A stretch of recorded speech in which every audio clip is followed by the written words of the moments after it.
सुरुवातीलाच मित्रांनो, महाराष्ट्र राज्याच्या राजकारणातून सगळ्यात मोठी घडामोड, एकनाथ शिंदेंच्या शिवसेनेचं टायगर ऑपरेशन अखेर फसलं.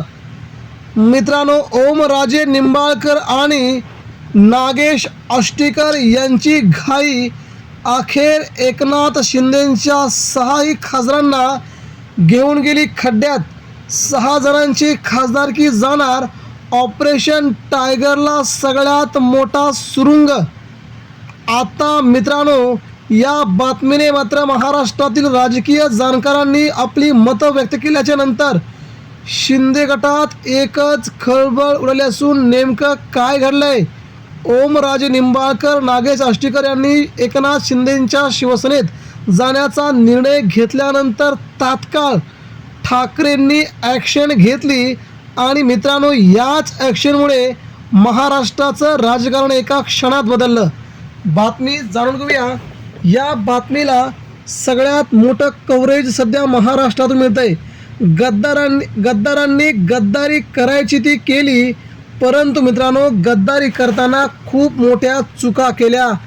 याच चुका गद्दार खासदारांना आपल्या मतदारसंघासह आपल्या खासदारवरती पाणी फिरावं लागणार हे आता जवळजवळ निश्चित बनलं आहे.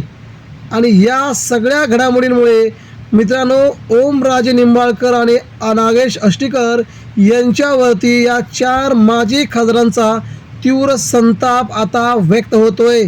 एकंदरीत एवढे राजकीय जाणकार, एवढे मोठे मंत्री, एवढे महाराष्ट्राचे उपमुख्यमंत्री असताना त्यांना समजलं कसं नाही, हीच चर्चा सध्या महाराष्ट्रात सुरू झाली आहे. नेमकं काय घडलंय मित्रांनो? खासदार आणि सध्या एकनाथ शिंदेंचे खासदार यांच्यामध्ये नेमकं काय घडलंय? अखेर ओमराजे निंबाळकर यांनी आपली अधिकृत भूमिका जाहीर केली. मी शिवसेना शिंदे गटात प्रवेश करणार असल्याचं त्यांनी म्हटलंय. त्यापूर्वी नागेश पाटील आष्टीकर यांनी देखील आपली भूमिका जाहीर केली होती. मात्र आता या ऑपरेशन टायगरमध्ये सगळ्यात मोठा राजकीय ट्विस्ट आल्याचं पाहायला मिळत आहे. शिवसेना ठाकरे गटाचे धाराशिवचे खासदार ओमराजे निंबाळकर हे काय निर्णय घेणार? उद्धव ठाकरेंसोबत राहणार की शिवसेना शिंदे गटात प्रवेश करणार? याबाबत मोठी उत्सुकता निर्माण झाली होती. संपूर्ण राज्याचं लक्ष ओमराजे निंबाळकर यांच्या भूमिकेकडे लागलं होतं, कारण ओमराजे काय निर्णय घेणार यावरच एकनाथ शिंदे यांच्या ऑपरेशन टायगरचं भवितव्य अवलंबून होते. आणि अखेर मित्रांनो, आज निर्णय आला. ओमराजे निंबाळकर यांनी आपली भूमिका जाहीर केली. त्यांनी आपण शिवसेना शिंदे गटात प्रवेश करणार असल्याची घोषणा केली.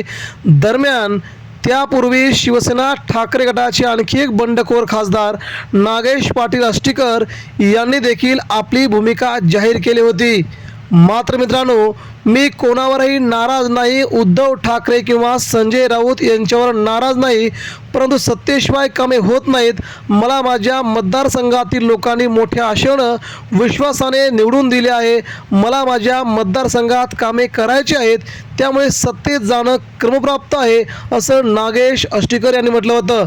मात्र या 2 बंडखोर खासदारांनी आपली भूमिका जाहीर केल्यामुळे आता ऑपरेशन टायगरमध्ये मोठा ट्विस्ट आल्याचं पाहायला मिळत आहे. नागेश पाटील आष्टीकर आणि ओमराजे निंबाळकर यांच्या अतिघाईने इतर 6 जणांची खासदारकी धोक्यात आल्याचं चित्र आता निर्माण झालं आहे. मित्रांनो, ते कसं? आष्टीकर आणि ओमराजे यांनी स्वतंत्रपणे पक्ष सोडल्याचं जाहीर केलं. त्यामुळे ठाकरे गट या दोघांवरही स्वतंत्रपणे बडतर्फीच्या कारवाईची शिफारस करू शकतो. एखाद्या पक्षातून 2/3 खासदार फुटले तरच त्यांची खासदारकी वाचू शकते.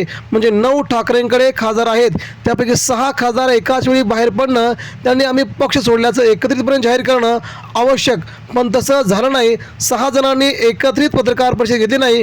उलट आष्टीकरांनी दुपारी, ओमराजेंनी संध्याकाळी सांगितल्यामुळे आता मात्र हे 2/3 खासदारांनी पक्ष सोडतोय असं जाहीर केलं नाही. त्यामुळे या दोन्ही खासदारांवरती स्वतंत्रपणे कारवाई करण्यास ठाकरे गटाच्या हाती कोलीत मिळाल्याचं जाणकारांचं म्हणणं आहे.